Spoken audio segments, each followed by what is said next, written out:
Hello and welcome to You Talking to Me. Europe wants to be number one when it comes to fight climate change. But how strong is the European position ahead of the International Climate Conference coming up in Paris? That's what we are going to discuss today. And I'm very happy to welcome in our studio Mr. Benedek Jávor. He's a member of the European Parliament from Hungary for the Greens. Hello. Mr. Peter Liese, he's a German member of the European Parliament from the European People's Party. And we're also joined by Magdalena Skajewska from Polski Radio. Hi. Hello and welcome to all of you. Mr. Liese, poll recently published in France said that 3 out of 4 young people do not believe that the COP21, the International Climate Conference in Paris, is going to be a success. Are you more optimistic? It always depends what you have in mind when you speak about a success. Paris will not solve the climate problem. That's very clear. Not all the parties have put their pledges on the table. And those that have put their pledges on the table, you can say the pledges are not ambitious enough to meet the 2 degrees target, which is necessary to stabilize the climate so that we don't have a really dangerous climate change. But on the other hand, there is a big opportunity that at this moment in history, the world will unite and commit for a long-term strategy, that Paris will not solve the problem, but really be a base for solving the problem in the next decades. And I think we shouldn't miss this opportunity. Mm-hmm. Okay, let's maybe focus on the European position first. Mr. Jávor, on your Twitter account, there is this picture with people holding up letters saying EU must lead our climate moment. Your party was criticizing the EU's position, the agreed commitment to reduce greenhouse gases by 40% until 2030 by saying it's not enough. So is the EU really going to Paris with an ambitious mandate? Not ambitious enough. Still, the EU, which for decades had a leading role in the climate negotiations globally, still is one of the most ambitious partner in this discussion. But I believe that the EU has started to lose its momentum, and EU is not so leading as it was before, and the position, the mandate what the EU has for the COP21 is still far from being enough. And if Peter Liese is right, and he is right that the INDCs, the national commitments, are far from being enough to meet the 2 degrees limit, then I would say that even the EU's position is far from being enough to meet that. And the question about the success of Paris is if we can raise the ambition of the agreement, how it looks like now, and for that the EU's position is clearly not enough. The environmental minister of Luxembourg, who was negotiating the mandate because Luxembourg has the presidency, she said that this is a strong mandate, promising and balanced mandate. Is she betraying green principles here, since she is from the Green Party? There are some positive elements of the mandate. Let's say that climate neutrality for the second half of the century is a positive development in the mandate. Also, the inclusion of the no backtracking principle is a positive element. So there are some good developments which might help Europe to lead the global community to raise the ambition. On the other hand, still I believe that there are some important shortcomings of the position which are critical and finally clearly undermine my optimism to meet the 2 degrees. Can you give one example for that? One short example? Well, for example, climate neutrality or zero emission to reach by the end of the century, by 2100, I think it's clearly far from anything which is realistic from a scientific point of view. If we cannot make it much earlier by the mid-century, there is any chance to stabilize the climate, and any other effort is just a cosmetical action. Okay, we have Pia Oppel from Radio 100.7, the Luxembourgish public radio. She has a question on Europe's credibility regarding the target. Pia.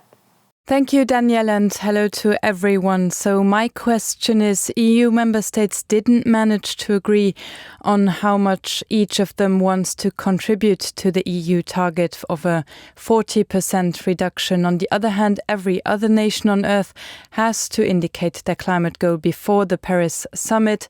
Do you think that the lack of a clear burden-sharing agreement within the EU weakens the Union's position in the international negotiations? Mr. Liese.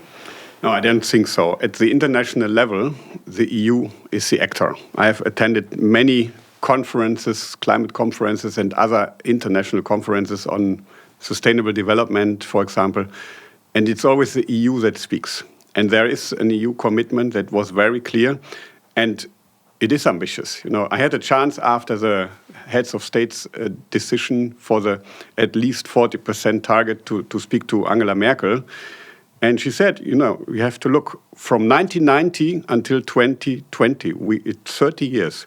And we managed to get 20%, including the very highly disputed CDM mechanism where you buy credits from abroad, which are not always sustainable. Now we abolish the CDM and we do another 20% in only 10 years. So there is a challenge. It's not easy. And I don't think that we not yet distributed the effort sharing among the member states. There will be a proposal by the Commission. It will be in time before we have to deliver our target in concrete. I don't think that's a really point.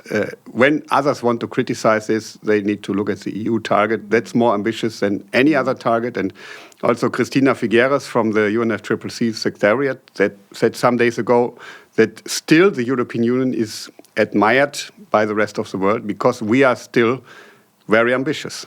But how can we guarantee that really every country will take its burden if we don't distribute it clearly? Well, first of all, we have 50%, more or less 50% of the emissions under the emission trading scheme. That is independent from any member state's commitment because it's targeted to the industry and to the utilities, so electricity producers. That is EU law. That has to be implemented. Doesn't matter where the company is. It has to be implemented, and it brings 50% of the reduction, or a little bit more, because the target for industry and electricity is tougher than for the rest of the economy. And the second part will be another legislative proposal, which we deal with next year, which will share the rest of the burden among the member states. Okay, but this will be after COP21. Magda, Poland said yes to the proposal that's now on the table. It was a bit surprisingly, since the country was campaigning for loser targets and since there are elections coming up. Yeah, well, as the negotiations on the climate package or migrant quotas showed, Poland is a country that can change its position throughout the negotiations. You argue here whether the package is ambitious enough or not ambitious enough. In Poland, actually, the opposition party thinks that it's just simply a bad package. And since, as you mentioned, we've got election coming up and we might have a change of government, the opposition party, I think it's important to take into account that the opposition party is actually saying that we should renegotiate the deal. Aren't you afraid that there will be indeed a change of position in Poland that maybe could even potentially open up the whole discussion about this package? Because as we know, Poland is one of the big countries in the EU, but also one of those who are or might be most skeptical about the deal. Mr. Jávor.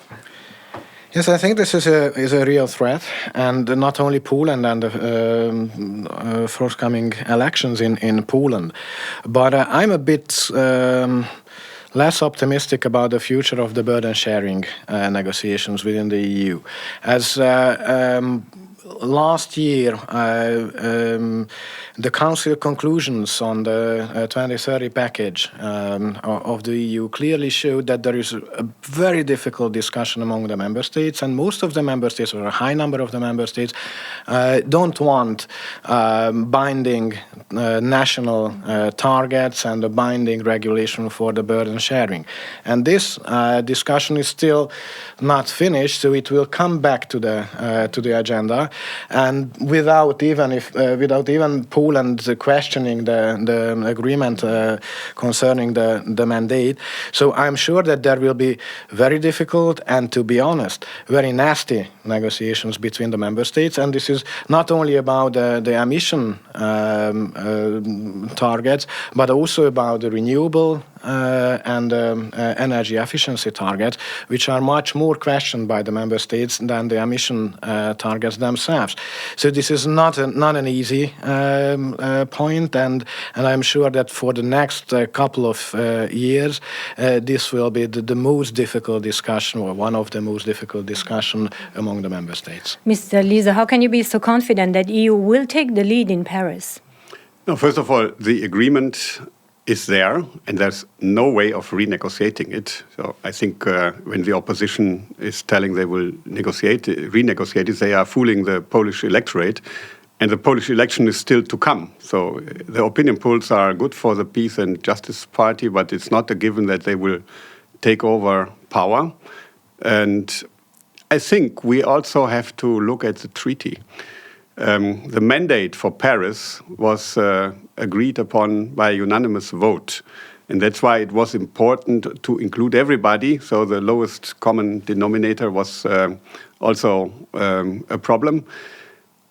In the treaty, it says that the Commission asks for a mandate and the Council decides with majority. So if there comes a situation where member states are not at all ready to contribute, then there is also the option of a majority vote. And Kaczynski's party was in power for many years in Poland, and the 2 degrees target was an EU policy at that time already. So you cannot question things that are acquis communautaire. Poland is a member of the European Union, whoever is in government. So important discussions to come up. A very important point in Paris will be the climate finance, how to help developing countries fighting against climate change. Mr. Jávor, European finance ministers still have to come up with a concrete proposal for the European contribution to this green fund. What do you expect from the finance ministers here? They will do that before Paris. What I hope is that they can make a fair deal how Europe can have a leading role in filling up the green climate fund. But it's again not an easy discussion, and it's not a decision which will be made for one time, because it's an ongoing climate fund, and it should be filled up from year to year. And there is a lot of additional difficult discussion linked to the Green Climate Fund, the reform of the ETS system, how we use the ETS income. Is it labeled only for climate measures, or this might be used for other purposes as well? So linked to this Green Climate Fund discussion, there are also some additional discussions which are not easy, and we experienced it in the last year, that every question concerning the ETS reform is highly sensitive, and there is sometimes it's very difficult to find consensus or even majority. We are almost at the end, but we got Claudia Knopke from AMS on the phone. She has a more general question on the credibility of the EU in climate matters linked to a German case. Yeah, and somehow it feels a little bit like coming to a bitter end. I only say Volkswagen. So does this scandal give the right example for Europe taking the lead in Paris? How credible is the EU if it cannot even guarantee that car emissions are controlled at a European level? Liese, you're from Germany. It's a big problem, it's a big scandal, and I'm really angry with the responsible people in VW. If the boss still asks for his full pension, it's unbelievable. But on the other hand, first of all, this scandal was not linked to CO2 emissions, but to NOx emissions, which is another case. We need to learn from this. It was a shame that they have discovered this in the United States and not that we discovered it. But I don't think it should question our climate policy, because we are not only delivering on our 2020 targets, we are over-delivering. We are overachieving our climate target, and we shouldn't allow other countries or any stakeholder to not focus on the real figures. European Union is delivering what we have promised, and our commitment for 2030 is the most ambitious on the table. So there's not everybody speaks about China and the US. It's good that they move, but they are not as ambitious as we are. So we need to learn from the mistake, but we shouldn't mix the two issues. Mr. Jávor, will this damage the EU's position in Paris? I believe that it has bad effects to Europe's position and credibility. Of course, the actual scandal is about nitrogen oxides. On the other hand, it points out that our testing systems are incorrect. They are not able to efficiently control real emissions, and this might have an effect also on CO2 emission and other pollutant emissions. So I think the lesson to learn is not only about NOx or some specific pollutants, but the whole control system and authority system which checks emissions, which checks industry, not only car manufacturing industry, but industry as a whole, and how credible are the European and the member state institutions to achieve their official goals. Okay, COP21 will start on November 30. Thank you very much. Thank you, Mr. Jávor. Thank you, Mr. Liese. Thank you, Magda. Thank you all, and see you soon on You Talking to Me.